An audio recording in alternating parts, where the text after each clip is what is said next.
screen, just letting you know that this session will be recorded. This is so that anybody who is unable to attend this session will be able to watch it in the following this afternoon when it is put up on our page there. So we would like to begin today by acknowledging the traditional owners of the lands on which we meet today and pay our respects to elders past, present and emerging. So just a recap from last week, that was session 5. That was looking at all about how we will be able to rebuild our Learn to Swim sessions and what these sessions may look like following this time. We also launched our first episode of our Watch and Learn series, as well as the launch of LSV Swim School Support Services. If you did miss this session or would like to view previous sessions, please do head to our AFAR webpage, which we will put in the chat now.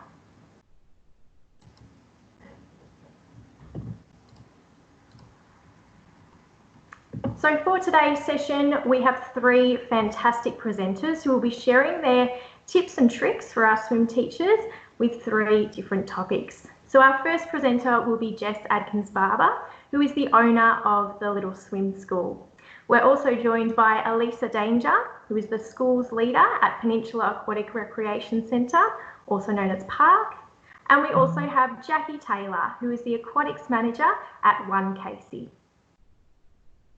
So the 3 different topics that we will be covering today are communication, feedback and language with your students, as Jess will be running through that. Elisa will then be running through survival swimming techniques that you can include in your lessons. And finally, we will talk about sensory and play-based swimming activities with Jackie Taylor.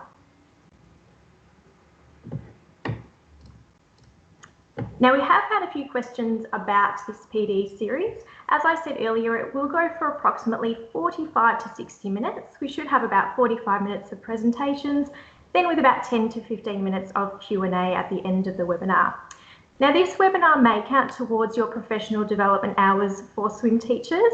If you are renewing your swim teacher licence through Lifesaving Victoria, this webinar will count towards your hours.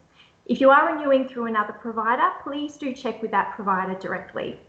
Now, make sure you do have a pen and paper handy or you're ready to type some notes down on your computer, as you won't want to miss any of the fantastic information, tips and tricks provided in today's webinar. As I said earlier as well, this will be recorded, so you are welcome to share this recording through the webpage that we have put in the chat.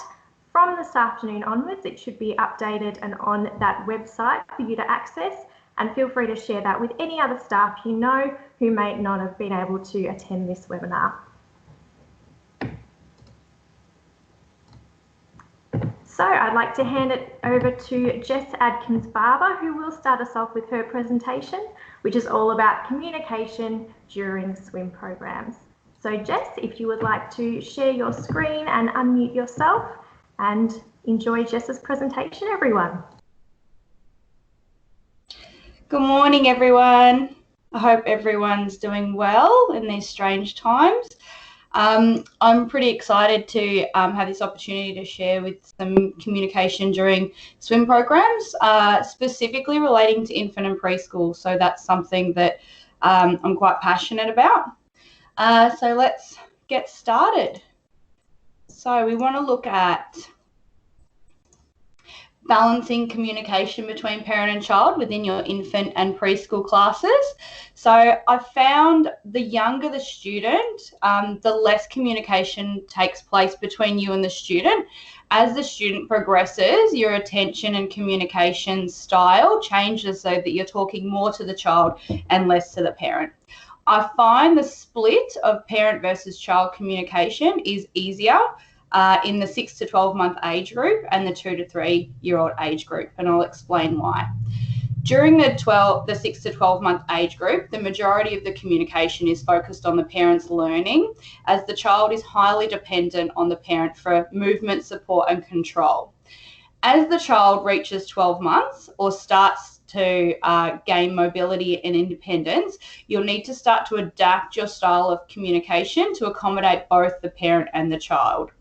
The older the child gets, the more you teach the child and you start to guide and correct the parent.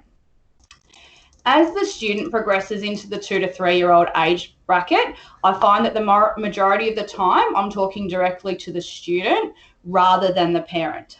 This is due to me starting to get the child ready for transition into independent classes. In saying that, I don't ignore the parents. I still engage and correct and teach them, but more on a side note based on the student's individual ability. So, pressures to perform. So as a parent, you have a handful of unrealistic expectations thrust upon us, and joining a class for the first time, we or they often experience fear, excitement, joy, and many more emotions. The one thing I make sure that I communicate with my parents in their first time joining my class is that there is no expectation of them or their child's performance and will progress at the child's pace. If they need time out, I reassure them that it's perfectly okay to play or hold any toys that they need, or just separate themselves from the group if it becomes too overwhelming. Unfortunately, as a parent, we often compare ourselves or compare our children to other children, and this can be necessary from a developmental milestone checkpoint. However, it can be quite stressful when comparing our children to other in swimming lessons. So our goal as a teacher of swimming and water safety is to ensure children feel safe and enjoy the aquatic environment and progress at their own pace in an unforced environment. Unlike independent classes, infant classes should be divided by developmental milestones. Within an infant class, you could have this full spectrum of abilities. For example, in the 6 to 12-month-old class, you could have a child who is not yet sitting or rolling, and within the same class, you could have a child who's walking. These developments mean you need to adjust and modify your lessons and communicate with the parents as to why you are doing a certain activity at a certain point of time. And just be mindful, just because a parent feels that they are ready to submerge the child, for example, it doesn't mean the child is ready for that. I find that this is something I'm constantly reminding my parents of, make sure we're going at the child's pace. So creating a joint learning experience between the parent and child, and being confident correcting the parents. Within my class, I encourage all the parents to take an active role in their child's learning. Infants primarily learn through interactions and play. If a parent is standing upright in the water and not interacting, the child imitates this behaviour. When a parent is actively engaged within the learning, the child learns to love and respect and enjoy the water.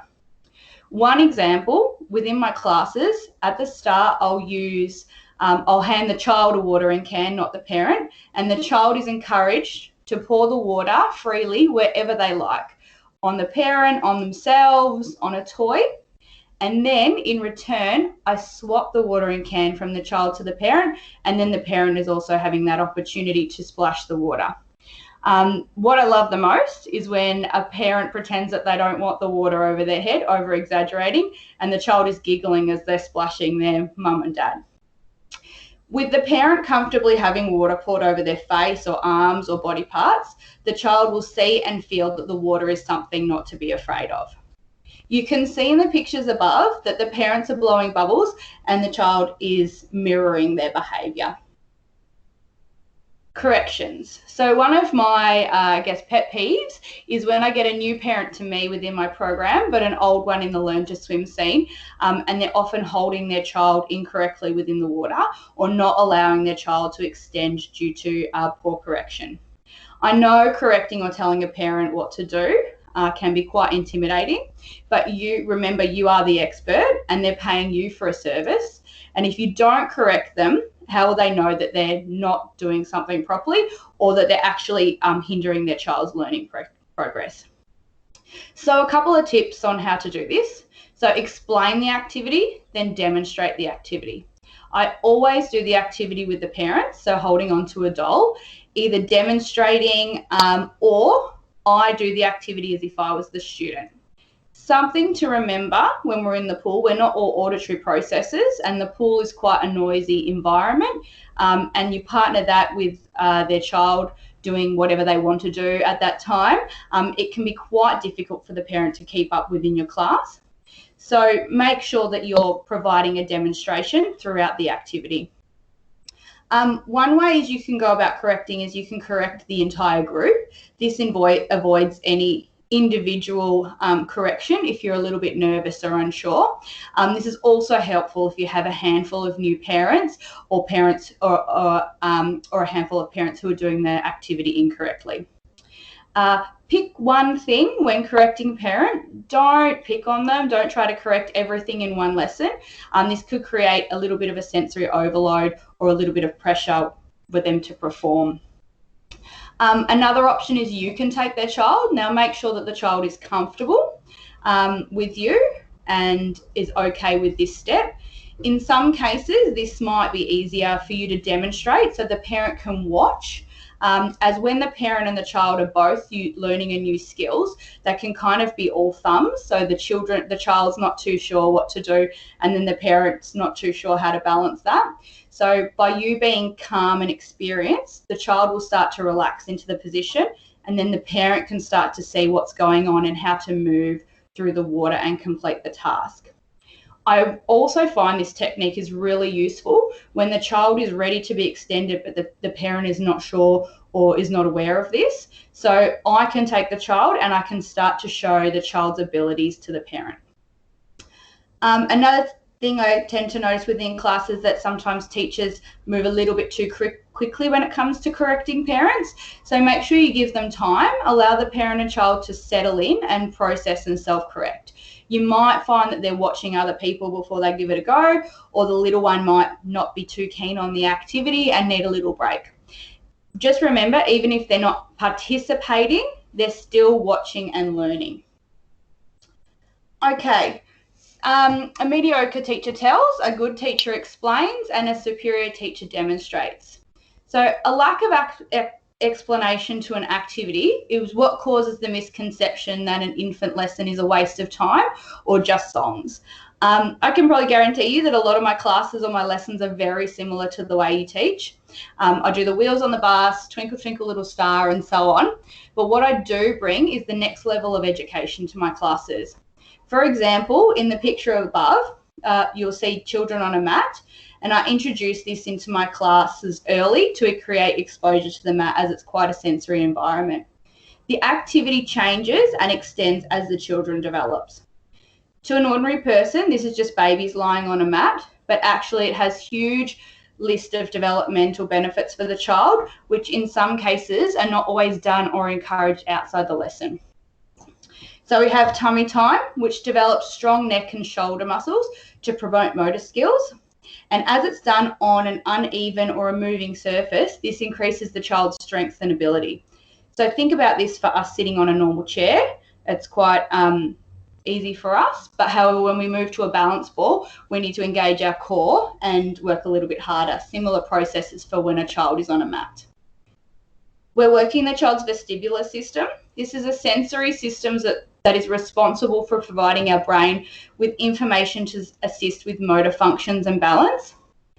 And we're also working on proprioception, which refers to the body's ability to perceive its own position in space. So for example, when we drive a car, we move our foot from the brake to the accelerator, but we don't specifically look at it.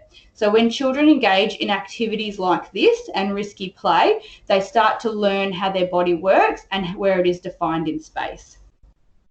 Now, this is just a list of 3 benefits of an activity, something that you can do within an activity to explain to the parents why we do it and why it's important for their development. Now, remember, if you can't say the words or it's not appropriate, some of the words are a little bit more advanced for the classes, you can change the word to say balance or where their body is in space. I often get a lot of feedback from the parents saying they enjoy learning the whys behind the activity. Now, I don't do this every week, and I don't do an explanation for every activity. I change based on the skill sets that we are focusing on, as they can't learn all of your knowledge within 30 minutes, and they're not expecting you to dissect every single lesson in every single aspect of the lesson. Okay, building relationships. So I find it really interesting when a parent gets frustrated at a child for not behaving in the way that they perceive to be appropriate, especially when they're starting a preschool class.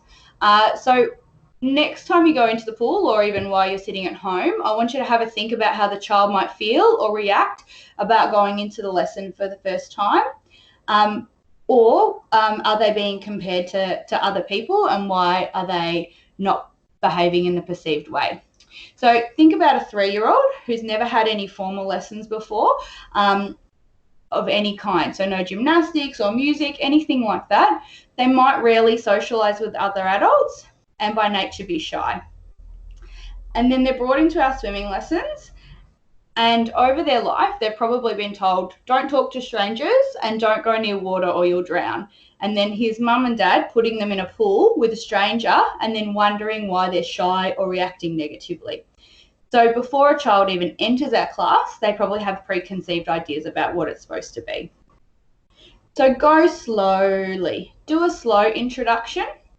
I encourage all my parents to transition or go into independent classes when the child is ready. And this can take place anywhere between 3 and 4.5 years of age, based on the child's emotional readiness.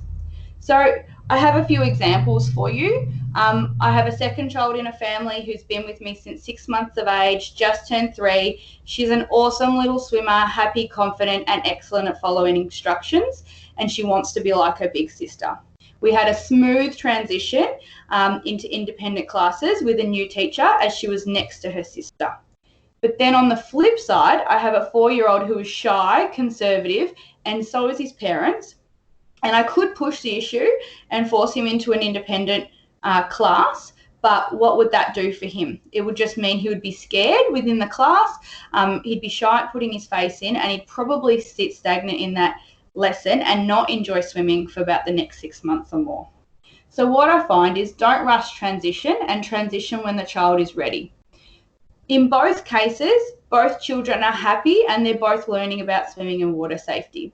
The lesson itself is the same, but one is being supported by their parent who they feel safe and comfortable with, and the other is a little bit more confident and they're being supported with children than a teacher. So please don't be in a hurry to kick a child out of a class just because they turned 3. Okay, some feedback for our preschoolers.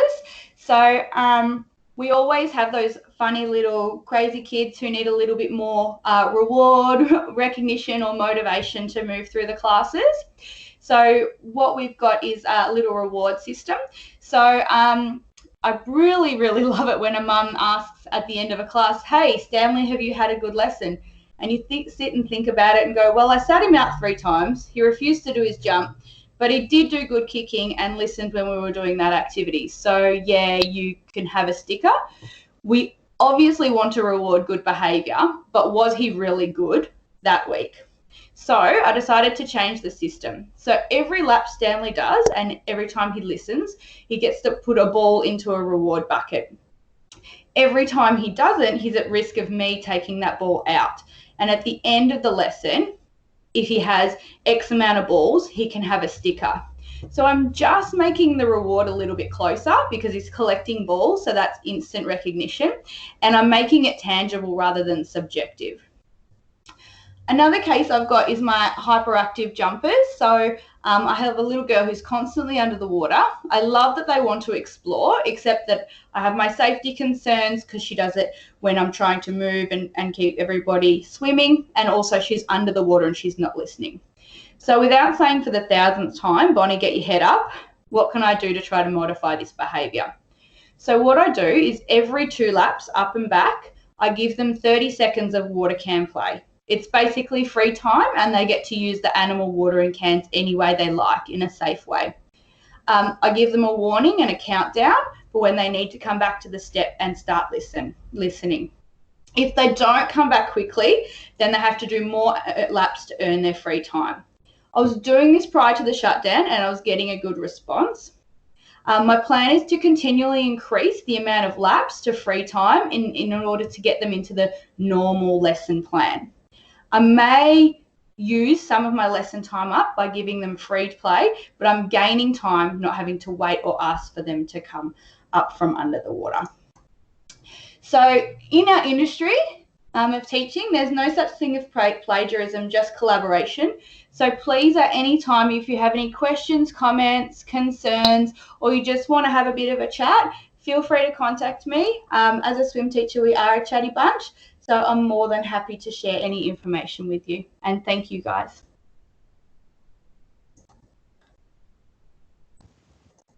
Thank you so much, Jess. That was absolutely fantastic, and I know I got a lot out of that as well. So I'm sure that all our participants were able to get some fantastic ideas, some tips and tricks for their next lot of communication with their students. I will just share my screen for you all. And next up, we will be joined by Alyssa Danger. Now, just before we get to Alyssa, do we have any questions? I'll pass this on to our swimming and water safety education team. Do we have any questions for Jess? Anything in particular directed at her presentation?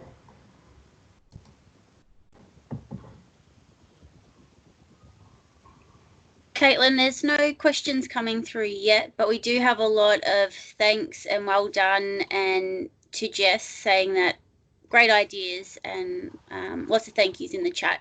If anyone does have more questions, we will have a question and answer at the end though. Fantastic. Thank you, Michelle. As Michelle said, please do keep throwing in your questions and we'll get to them at the end of the webinar. So I will now ask Elisa if you could please share your screen, unmute your microphone, and you can take it away with survival swimming. All right. Can everyone hear me? Yes, we can hear you loud and clear, Elisa. Perfect. Sorry. All right. Survival swimming.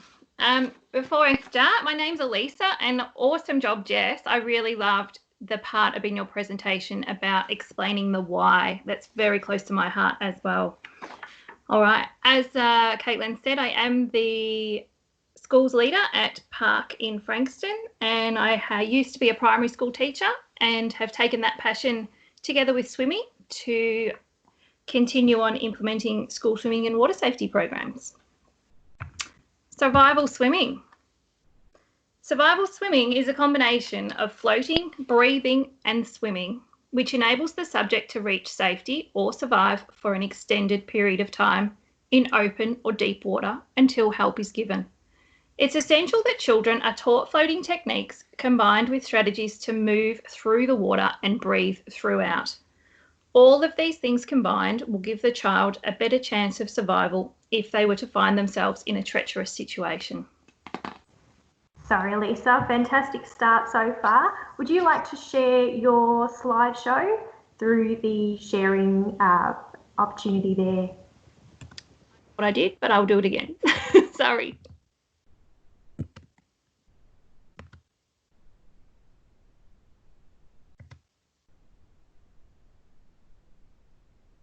Can you see it now? Yes, that's come through. Thanks, Elisa.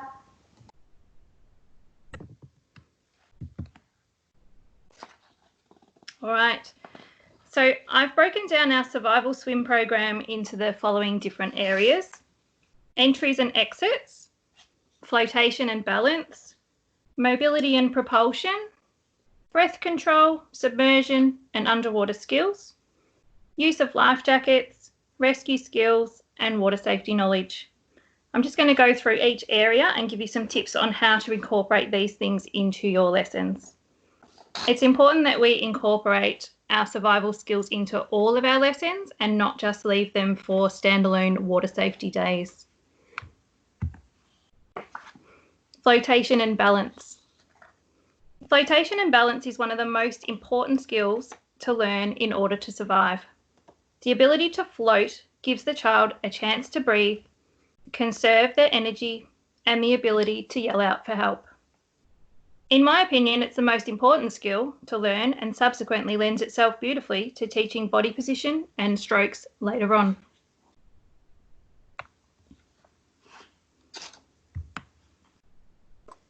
Tips for you to include: relaxation. Sometimes we can get so caught up in getting through the long list of competencies that we have we can get trapped into rushing through the skills.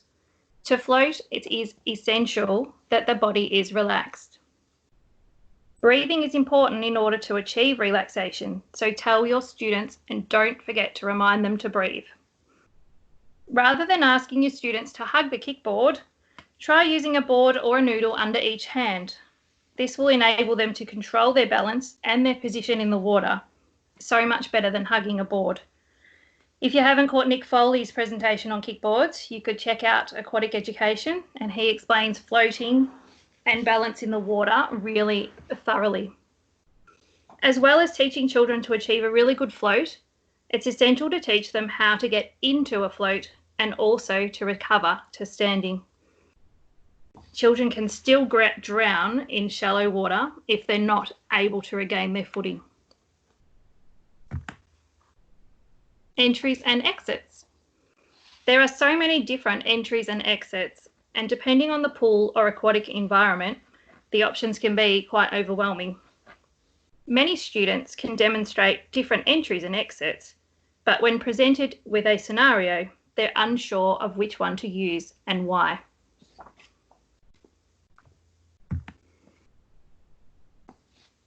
It's important to show them, to practice the skill, and to apply it. The more hands-on activities that we can do, the better it's going to be for their learning. The less time they have sitting on the edge and listening to you talk, the more likely they are to remember what they're doing. My most important tip for entries and exits is to remember to teach the why. For example, they may be able to demonstrate a compact jump, but do they know when to use it? Do they know that it's not appropriate to use in shallow water? Do they know that that changes whether they're using a life jacket or not? So really important to teach them the why as well. Mobility, propulsion, and swimming strokes. We really want children to learn to move themselves towards safety, whether that safety is the edge or a person or a floating object. The key is to start off easy and to build on skills. Start with floating, sculling, treading water, dog paddle. It doesn't have to be pretty, as long as the child can move themselves. With really young children, it's important to note their developmental stage on land. So if they're pre-walking, a double leg action and double arm action may most likely be their natural form of movement.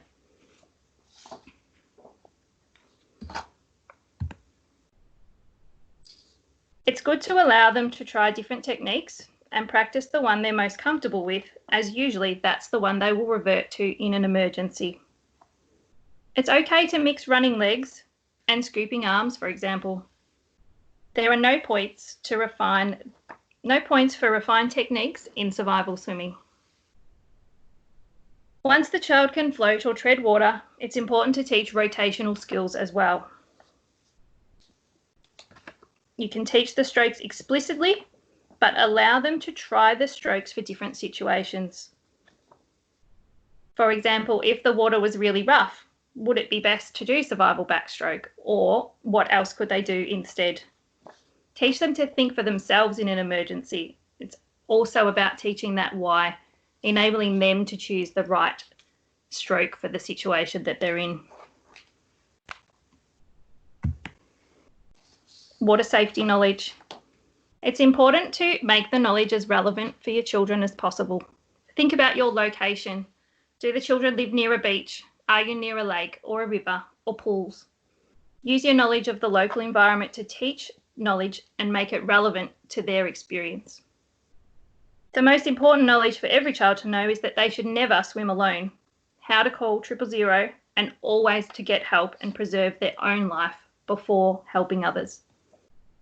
Any extra knowledge is a bonus. You can talk about and simulate flags at the beach, dangers around the home, like leaving the bath full, simulate still water, moving water, use pictures, diagrams, and lots of hands-on practice. Showing and teaching students to read and interpret signs around the pool is also important. Some parents that we have at park may not actually be able to speak English or interpret the signs for themselves. So it's really helpful if the children can help their parents to interpret the signs around the pool or at the beach. Breath control and submersion. Teaching children to hold their breath should be the first skill taught. We want students' first reaction if they were to fall into deep water is to hold their breath until they can surface and take another breath. We believe that blowing bubbles should only be taught after children can hold and control their own breathing. Submersion can be difficult and should always be taught with patience and understanding. Submersion should never be forced. Incidental submersion techniques are best utilised with young or nervous children.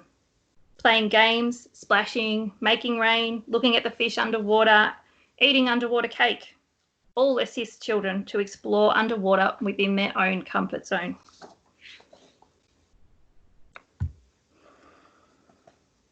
If the children use goggles, it's really important to balance this out with some time without goggles. It's important that the child doesn't panic if they don't have their goggles on. Building on skills is important here too. Once the child's comfortable submerging, move towards submersions with turns and recovering to the edge. Also teach them skills to deal with getting water on their face, up their nose, having hair over their face or clothing as well.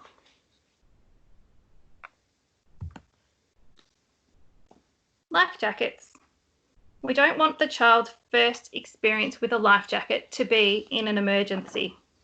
It's our job to make them comfortable so that it's less of a sensory overload in an emergency. We need to practice putting them on and off. Sometimes this can be enough for a child. Many children will love it and others can hate it. It's really important to teach children that a life jacket does not ensure their safety. Sometimes parents can say, "You're fine, you've got your life jacket on," but as we know, that's not the case. They still need to be supervised.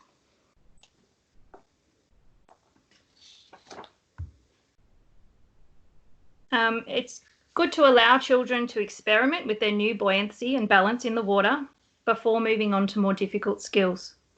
Test out doing all the things that they could do before and see how it's different now they have a life jacket on. Ask them if they need to do anything different to allow them to breathe or change direction or move when wearing the jacket.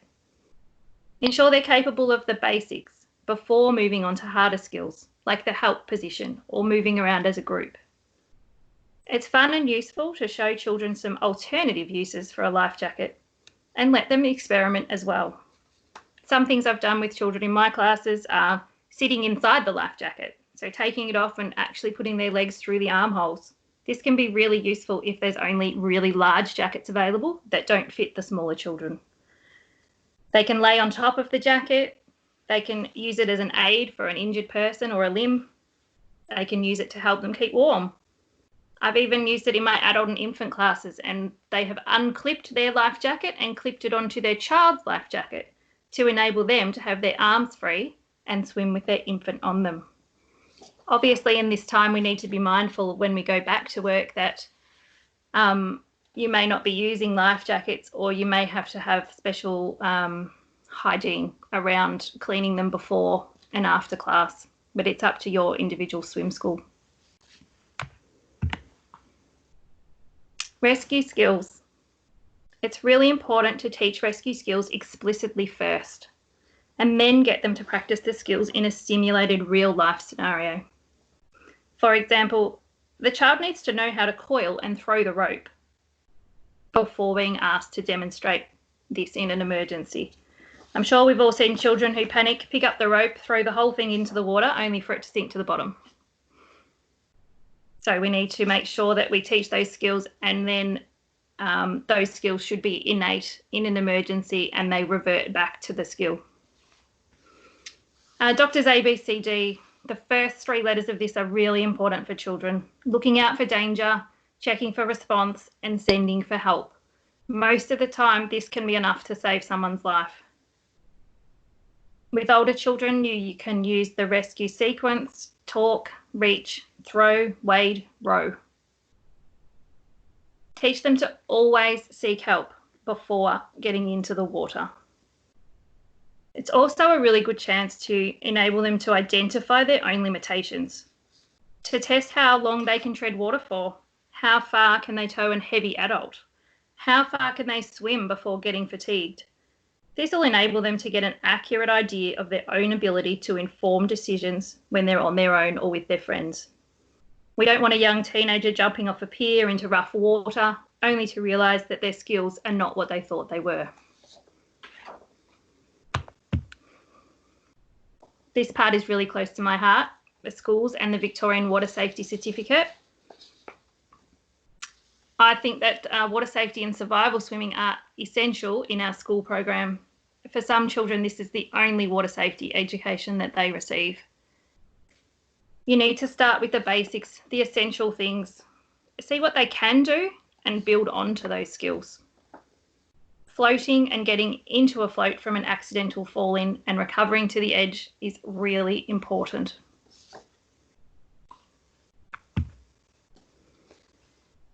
Some tips: build on those skills. Let them show what they can do and then build on those skills. Some children have had private swimming lessons, some children have pools at home. Many school children have knowledge already that you can build on, and some will have very little. Let them make mistakes, show them what could happen in a situation if they choose the wrong path. Allow them to work in teams as well. There's nothing better than getting together with a bunch of school friends, as they would be in their life outside of the pool. Maybe they'll panic altogether. Maybe someone will be appointed the leader. So really good to practice scenarios where they can make decisions.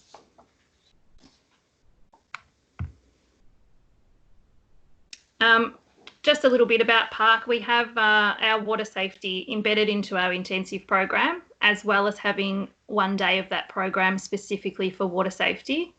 We also have specific water safety programs where they do 2 hours with rotations around clothed swimming, life jackets, rescues, and introduction to Doctors ABCD.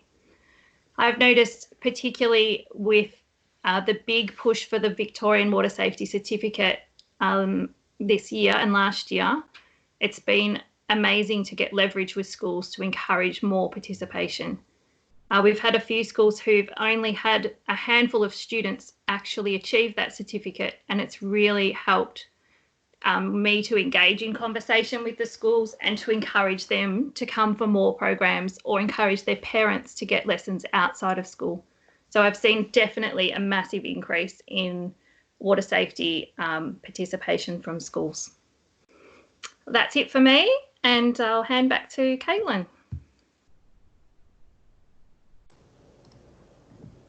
Fantastic. Thank you so much, Elisa. That was an absolutely fantastic presentation, and really shows the importance of survival swimming skills being taught throughout our swimming lessons to students, and just how many parts of that we do need to focus on and their importance as well.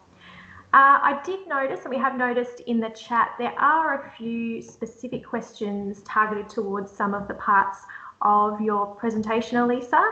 So I might pass it on to Jen, if she could just highlight a couple of those. And while we are fresh out of your presentation, Elisa, we can talk to those points that have been raised there. So Jen, if you wanted to chime in with a couple of questions that you noticed in the chat, please. Thanks, Caitlin. Hi, guys. We've got one from Cassie. What age or level do you introduce life jackets in a lesson? We have differed in this, and that's a really good question. We did only have them for our oldest students, but now we introduce them very early, and even with our infant classes with our parents, mostly because we felt that so many children in our area, we're very close to the beach in Frankston. A lot of them are out with kayaks, they're out at the beach, they're on boats. So we felt it really important to introduce those life jackets very early, because they are actually going to have to wear one by law on a boat or a kayak when they're out with their families. We found a really positive response to that. So yeah, we are pretty happy. Thank you, Elisa. Another one. Someone wasn't sure what the HELP stands for, the help position. That is the heat escape lessening position.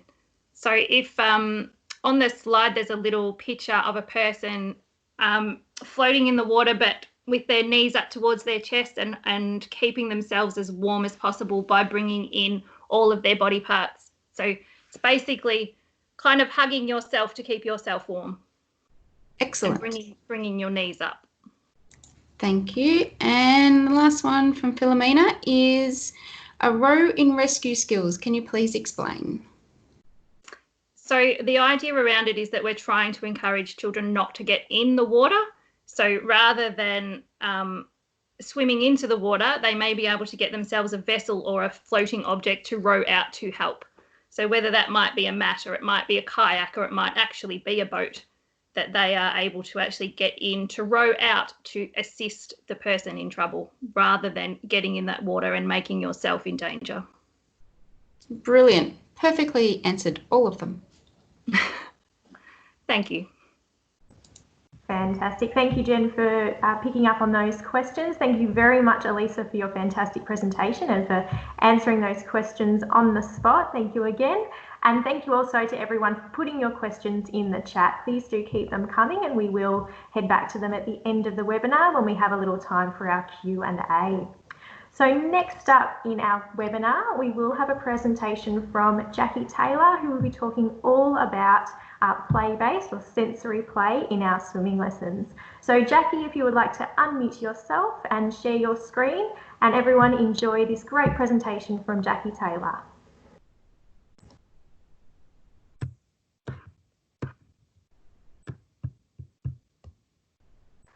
Hi everyone. I just wanted to do a quick thank you to everyone for making the effort to come and join in with the webinar today. If you're anything like me, it's hard enough to remember what day it is, let alone what time our webinar is starting. There has been a few on, so I really do appreciate you staying. It looks like a lot of people are staying right through, which is really awesome. So thanks for giving up your time. Today I wanted to have a chat about the benefits of sensory play and how we can incorporate it into our swimming lessons. A lot of the talk is, a lot of my session is about what you can do for younger students, but it can be incorporated right through to older students as well and into your one-on-one disability classes as well. So keep an open mind and try and think outside the box as I'm talking, because a lot of it is aimed at kind of the younger age group. So when I was young and when a lot of us were young, our days looked a lot different to what they do for our students now. We'd go outside when the sun came up and be called back in when the sun came down. A lot of the time I looked fairly similar to what's on the screen. And we were just outside riding bikes, playing sports, climbing trees, walking, running, everything, playing cricket, everything and anything all day. I remember I used to come home from school, sometimes not even go in the house, throw my bag in the door, walk back out and head back out and play. Kids just aren't getting that opportunity anymore. So we know, and it's fairly obvious that kids' lives are a lot different to what ours used to be. They go inside and talk to their friends on social media. A lot of their play now is technology related play. There's a lot of offerings out there to get kids onto electronics. So it means that they've got limited challenges to be able to be creative and use their imagination. Everything's in front of them already. I think I read years ago when my kids were quite little that for one page of learning that I did when I was young, my children were already getting 8 pages to my 1 page. So if I was learning or reading 10 pages a day, way back probably 15 years ago, my kids were already getting 8 pages of learning to what I was learning once. So their minds are just bombarded with information. And as you can see by that picture, that's how they play a lot these days. And it's no surprise to anyone who's got kids that it's a real struggle to get them off the electronics and to get outside. probably even more so at the moment with the cold weather and everyone a bit unmotivated in isolation. So the impact of technology affects not only the brain but also kids' bodies. The IT world's rapidly developed, and it's developed so quickly that the kids' brains haven't been able to keep up with it. So they're struggling to process often all the information that they're getting, and they get it all day at school. A lot of the schools now have gone to iPads and laptops, so they're on electronics all day. And then they get to us after school or on the weekend after being on these electronics all day, and they're wired, they're ready to go, they're finding it hard to slow down. And it's not only the electronics that are providing challenges to kids to keep them moving. Land prices are through the roof now. So house sizes are bigger, but the blocks are smaller. There's not as much open space because that open space is really valuable to developers now. So there's not the space that we used to have when we were kids, when our house blocks were a huge size and you could run down the street to the end of the street and there'd be a paddock at the end of the street. But both parents are working now. So while the children are in childcare, the childcare centres and the after-school care, they don't want to be doing dangerous activities and risk-taking activities with children because they're getting sued. So all those kind of activities that maybe we used to even do at kinder have all been pulled back. You can't climb a tree, although I think it's all coming back a bit now. But childcare providers are a lot more hesitant to provide those kind of activities now. There's also a developed fear, I think, since I was a child. The media's really portrayed the dangers of children playing outside and perhaps being kidnapped or run over by a car and that sort of thing. So parents are a lot more fearful now about just letting their children walk out the front door and play out in the street like we used to. So there's a million reasons, but kids just aren't getting out there and getting to play and do the things that we used to be able to do. So I wanted to discuss just quickly, what does this healthy sensory system look like? What do kids need a healthy sensory system for? There's a million reasons, and I'd encourage you to go and have a look at this sort of stuff on your own. Google it if you've got time, but there's a million things that a good sensory system benefits a child, a million ways. So one of them is learning new language. So the more that they get out in the world and the more that they explore new things, the more they learn new words and they learn the meaning of words rather than just seeing it on a computer. In our classes, doing a good sensory system means that they can share and they can negotiate. They can do the fine motor things like cutting and squeezing and threading a needle or tying a knot, that sort of thing. A good sensory system also means that they can bend and run and jump and all that sort of thing with much more ease. So we're really lucky. Water is already a sensory object, I suppose. It's actually multi-sensory. It's calming for some children. Some children will get in the water after they're all hyped up from school and they've got home and their mum's like, come on, let's do this. Let's get in the car, grab something to eat, grab your bag, get in the car. We get to swimming lessons and we're running late. So they're running in and they quickly get changed and they hop in the water. That water can just calm some kids. So it is quite therapeutic. It does encourage investigative play, which Jess touched on earlier. Kids love to do that tumbling and rolling because they're learning what the water feels like against their body. Being in the water naturally builds more strength than just walking on land. You're pushing against the water, and if you've got children up to their chests or higher in the water and they're moving in it for half an hour, it's a really good way to get big muscles moving without the children actually realise what they're doing.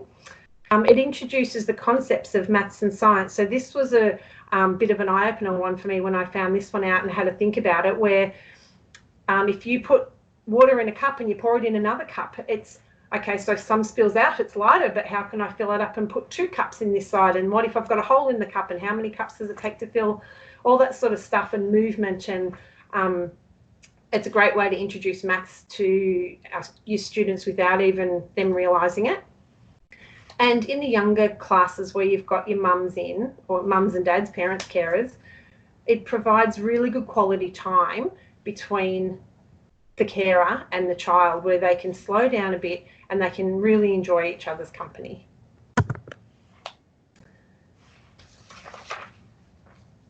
So what can we do in swimming lessons to encourage sensory play without actually turning our whole lesson into a play session?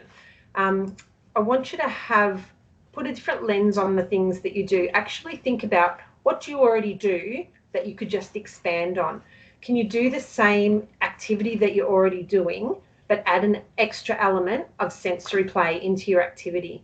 So we'll just quickly go through a couple of the activities that I've got up here. There are millions. You just have to jump on and put benefits of sensory play in Google, and you get so many activities. It's amazing. But these are a couple of the things. So hearing's a really tough one, but there's a couple of easy things that I just came up with, which obviously singing is a good sensory activity. Clapping, tapping hard objects, so metal spoons, hitting them together, or some stones together. If you've got some stones in a pool, it's not going to be damaged. Touch, playing with different textured balls. Can you, instead of getting just those big bags of the balls, can you add in some textured balls, which you can just get from Kmart or Big W? Can you put the textured bar stickers on the bottom of the pool, so that instead of just walking on the smooth tiles, students are walking on that? Can you put a mat on the bottom of the pool? Sight, there's lots of different things. Sight is a really big one that we can do because all of our toys are so colourful, but you might need to rethink that, going back and think, okay, what can you do differently that isn't going to involve so much equipment? Maybe it's putting a mirror up that they just go past, or that you can hold away from them that they can still see themselves.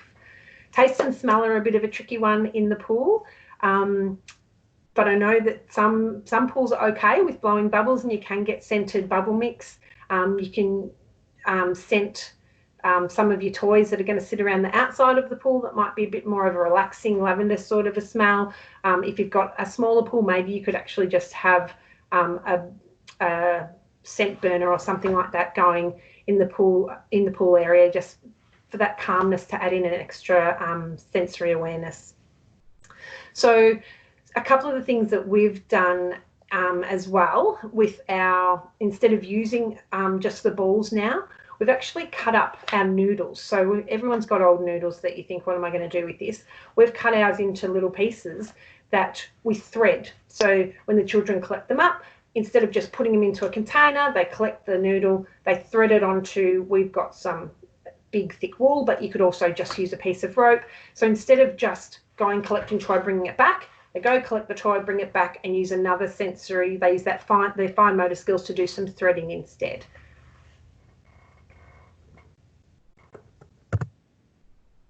So as well as the 5 senses, try and think about bigger movements and balance and body position, which is all about that tumbling that Jess was talking about earlier, that the children like to practice and feel what happens when I tilt to the side and what happens when I lean forward in the water.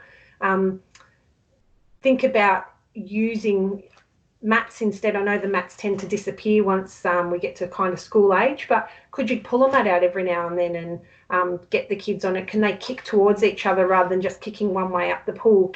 Put a bit more resistance into it. Can they pull each other with noodles? Can they have a tug of war with the noodle instead of just pulling each other that way? Can one go that way and one goes the other way? Handstand somersaults, floating on their back, all that sort of big movements is increasing their sensory awareness and getting them to learn, where am I in the world, and where am I if I do a tumble and I go off kilter? How do I stand back up again and right myself? I would encourage you to, I know a lot of teachers with floating, you do your quick float and you're onto your next thing really quickly. I did not long before lessons finished up. I was doing floating with my kids, and I've got a little boy who comes in and he's really either really, really hyper, or every time I talk to him, I think, oh my goodness, he's about to cry. And he came in and did some floating. We got our floating going, and I looked at him when he was floating. I sort of got him going first because he's just learnt to float, and I was helping the others get into their floating position, and I looked at him and he just looked so calm, and he had a smile on his face, and he had his eyes closed and his ears down under the water. And I looked at him and thought, he's just enjoying this so much. He's got his ears under, he probably can't hear anything. I'm just going to leave him there. So I got all the other kids floating. I even got them into another activity, and I just had gone up to him and quietly said, when you're ready, just stand up and come back and join us. And he floated there for probably a minute, just floating around the pool, and he absolutely loved it and came back to the activity a different child. So he was much calmer. He was so pleased with himself that he just floated around and didn't need any assistance. So I'd really encourage you to have a look at that sort of stuff. It's really hard, I know, but when the kids are initiating their own activities and really enjoying just that sensory, maybe even quietness, have a think about, do you really need to stop them and stand them up and get them onto the activity really quickly? So wrapping up, I really encourage you just to slow down and have a think about what can you do in your mainstream lessons or in any of your lessons that can encourage parents to connect with their child. It doesn't even have to be, particularly going back, we might not have equipment. Can they just drip water onto their child? Can they just smooth their hair? Can they run their hands down their child's arm? These parents have probably come running in as well and are super stressed, and they jump in the pool and they're like, right, let's go. It's really nice to just let them catch their breath, connect with their child, and actually encourage that and say to them, okay, we're going to just take a breath. We're going to just talk to your child, play with them, sing a song, like whatever you need to do for 30 seconds just to catch your breath so we can all come back and get back into the lesson. Your parents might be like, oh, that's a bit weird. That's not really part of the lesson. But if you slow them down, you're going to get a lot more out of them for the rest of the lesson. If they're relaxed, if they're connected with their child, and if you've allowed them some time just to slow down for a second. I'd also encourage, and Jess touched on this too, I'd encourage you to recognise opportunities for the children in your class to play, to explore. I think we're taught, well, I know I was when I was doing my training, that when the kids get to the end of the lane, they need to stop, they need to stand there, and they need to eyeball you until you get back to the end and the last child comes in. I've eased up on those now, on what I was originally trained to do, and I now don't mind at all. If my students are doing somersaults and if they're bobbing up and down and if they're walking backwards, as long as I've set the rules with them, as long as they're safe, they know they need to be able to see my eyes at all times. But I let them go. I don't expect any of my students to wait for me if I haven't been able to keep up with them. If I've got one child who is that last one coming down the pool, my students don't have to sit on the edge of the lane and just wait for me. They can do whatever they need to do to learn until I get back to them and can set a new task. That is something that some of the parents are a bit, they'll come over and go, sit on the step and don't move until Jackie gets down here. But I'm comfortable enough to say, actually, I don't mind. They're actually learning until I can get back to them. So if they want to do that, that's okay with me, but they do need to stay safe. As long as they're safe, then I don't mind what they do. And the last thing I would say is challenge your own thinking as to what a lesson should look like. As I said before, I think I was trained that when the students get to the end of the lane, they need to stand there and they need to wait for you and they're not allowed to move. And also I was trained that all children need to be standing still while you're talking to them. Have a think, do they really need to be standing still? Can they be bouncing while you talk? I've learnt that children need to do all sorts of things to be able to concentrate. I know, and I'm sitting here tapping a pen, I concentrate a lot better when I've got something in my hands. I know my daughter can concentrate better at school when she's drawing, and the teachers have learnt just to let her draw, and she listens better when she's drawing. You'll find some kids just listen better when they're moving and when they're swishing their hands or when they're bouncing up and down. Challenge your own thinking and think, are they not concentrating, or is it me that's finding it hard not to concentrate while this group of children are all moving around in front of me? just have a think and think to yourself, are they learning? Are they safe? Can I let them do this? As long as you're getting the results that you need, and I think you'll find that you'll get better results if you let go a little bit of the reins. Then let them go. Just even have a practice. I challenge you to have a practice. Let it go a little bit and see what results that you get. So I've got some activities that I have got dry land activities that we sort of started looking at to say, okay, these are the things that keep coming up as activities for sensory play on land. How can we adapt them to the pool? So there's a lot of activities on there that you can have a look back and think, okay, how can I do this as that? How can I do this as that? And the jumping on the bed, just as a simple example, jumping on the bed, could they jump on the mat instead? Easy one. Can you put things on the mat so that they're getting a feeling of running across something that feels different to the mat when they run across the mat? Have a think outside the square. Here's a couple of things that easily you can just jump onto Pinterest and say sensory play toy or calming toy or something like that. You can find millions and millions of things on there. So jump on, have a look, and see what you can bring in. You can see the sensory bottles, ocean sensory bottles there. This is a great isolation activity if you're bored. Get some bottles. All they take is some glitter glue and some water and a few little bits and pieces. I just put glitter in mine. I think I've made about 30 of these, and I love making them as much as the kids love playing with them. They sink. If you fill them right up to the top, they sink, so they become sinkies, and then they go down, get the toy, and they can actually play with it all the way back, and they can play with it while they're waiting for their next turn for something. So have a look and see, jump on the internet, have a look and see what toys you can make that you can keep in your own toolkit, and see what you can do to help kids not only learn to swim, but also develop their senses and give them a better life outside the pool as well. That's it for me. Happy to answer any questions. I'll hand back over to you, Caitlin. Thanks so much, Jackie. That was a fantastic presentation, and I really enjoyed your little reminder to help us all remember to slow down and the incredible learning that children can get out of those opportunities through exploration as well. So thank you very much again. So I am keeping an eye on the time, and I do understand that it is after 12 now, so you have all well and truly received at least 60 minutes of PD hours. We will be staying online now for a bit of a Q&A session if you would like to stay on and ask any questions from any of us at Lifesaving Victoria or any of our 3 fantastic presenters today. I do know that we do have a few in there as well. What we'd also like to hear from you today is some feedback about the different topics that you might like to hear from for future Swim Teacher PD. We've seen some great uptake with today's webinar, and we would like to continue providing you all with some opportunities to bring up your PD hours in the coming weeks and coming months. So please do pop in any ideas or feedback that you have for some different topics or themes that you'd like to see in future PD sessions as well. In regards to some of the things that were mentioned today, I know the Victorian Water Safety Certificate was brought up by Elisa as well. If you would like to visit our website, one of my swimming and water safety team will pop that link in the chat today. It's a great one to have a read through just to understand the different outcomes on the certificate and how we can continue to distribute it this year and onwards from this year as well. I understand that it may be a bit challenging, but it's something definitely to keep in mind to see that we can continue having this at the forefront of our minds when we're assessing students.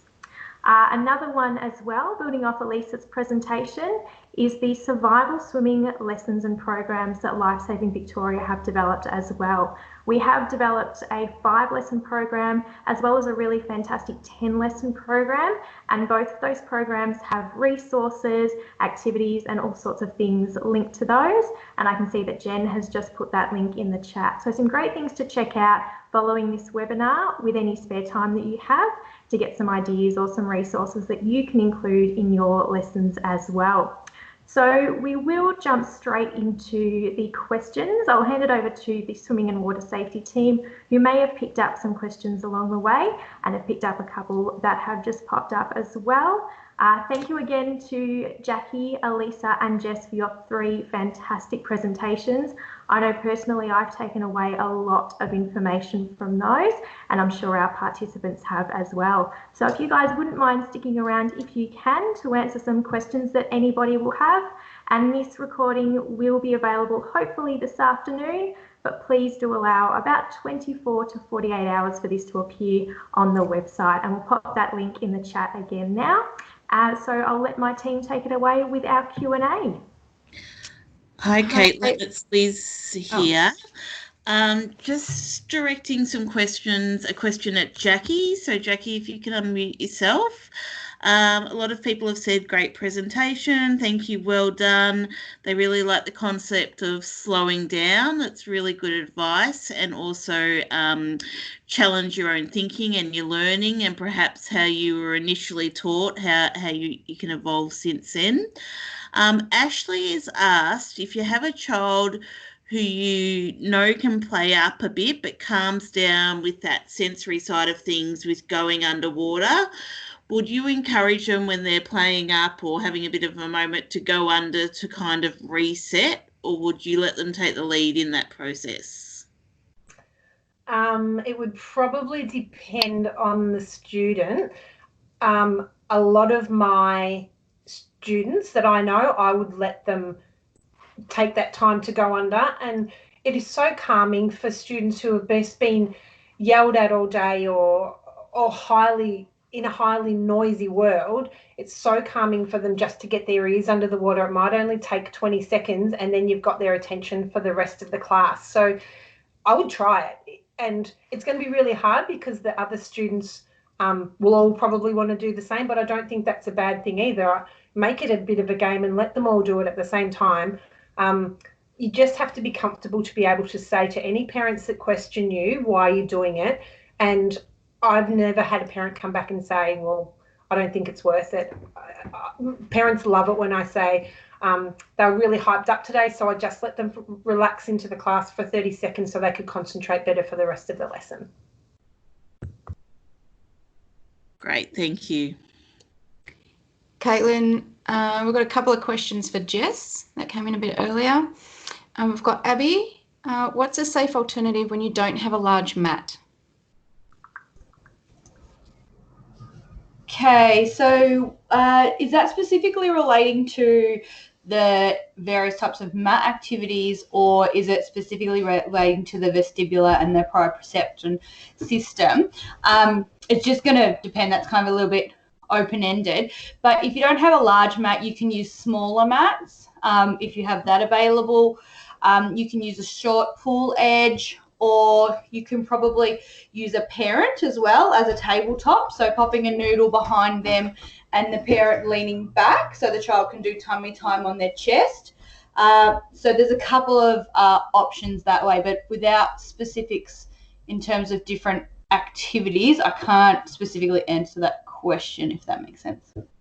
Absolutely. It wasn't too specific, but I think you covered it quite well. And we've got one more from Philomena. When you are demonstrating to a parent the activities, are you using a doll or something of the like? Yes, so I'm always using a doll within my classes, and I make sure I'm always properly holding as if I was actually holding a real child. Sometimes I do get a little bit distracted and flick it over my shoulder, but for the most part, I always make sure I'm holding it correctly whenever we're moving in the pool.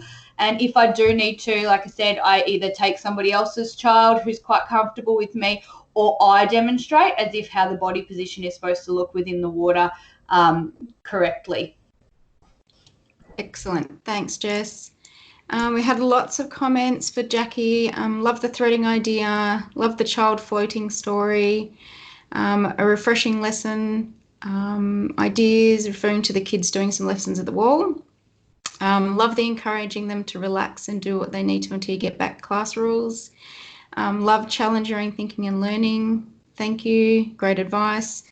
The slowing down is very good advice. It took me a couple of years to realise how much more productive and enjoyable for both teacher and student it makes things, and love the sensory bottles idea.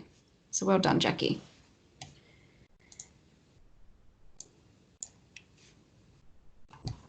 Thank you, Jed, for picking up on those comments and questions. And I think we have just one more that's coming from Janine for Jess. Jess, do you suggest parents place socks on their child's feet for sensory acknowledgement for the child? I have seen that session that you're referring to. It was done by Osman maybe 6 or 7 years ago when people came out from, I believe, the Netherlands or Denmark, where then within their infant programs, they do put socks on their infants' feet just to create an awareness of where their body is defined in space. I have tried it within some of my classes, but admittedly, I've never fully committed to that commitment that all children must wear socks. But certainly give it a try in your lesson and see if you see any changes. I don't think it's going to have a negative impact because it's just, as I said, it's creating an awareness of where their feet are in relation to their body. And as they're developing, remember that they develop from head to toe, inside to out. So one of the last things that's going to start to develop is going to be their extremities, so their hands and their feet. So anything you can do to create awareness of that while they're in the pool is going to benefit their learning. Fantastic. Thanks so much for that answer, Jess. I think that's all the questions that we have in the chat at the moment. If you do think of any further questions, or if you have some feedback or would like to provide us with some ideas for future sessions, you can contact us at schoolswimming@lsv.com.au or call the number on screen 9676 6942. So those are our contact details there. I'll leave it on screen just for a moment longer. You might be able to take a quick snapshot of those or respond to any of the emails that we have sent out with those reminders as well, and you'll get in touch with us. When we look at our future sessions, our upcoming sessions, next week we will be looking at the National Swimming and Water Safety Framework. The following week, we will be looking at our CPR and first aid for kids at home, our virtual sink or swim, and our everyday lifesaver app. You may have noticed our brand new water safety at home suite, which has been all over our social media recently. Our Water Safety Watch and Learn series is a part of that suite as well. So we'll be looking at more opportunities and more parts of that suite in the coming weeks. So CPR and first aid for kids is a fantastic one. And the week after that, we will be looking at teaching water safety and life-saving skills in inland areas. So they are our upcoming sessions. So make sure that you jump into those. Please do continue sharing your feedback with us. Keep an eye out for upcoming PD opportunities as well. We will certainly be bringing more of those for you guys, specifically swim teachers as well, in the coming weeks and the coming months. And I think that is all we have today. So again, thank you very much everyone for joining us today. We hope you enjoyed this session. It will be recorded and posted on our AFAR webpage. Usually it does appear in the afternoon today, but please do allow 24 to 48 hours for that to appear, and then you can share it with everybody you know who would benefit from this PD session as well. As always, stay safe, stay healthy, and stay connected. This is a great opportunity for us to stay connected and really important during this time as well. Thank you again to our fantastic presenters, and we will see you next time.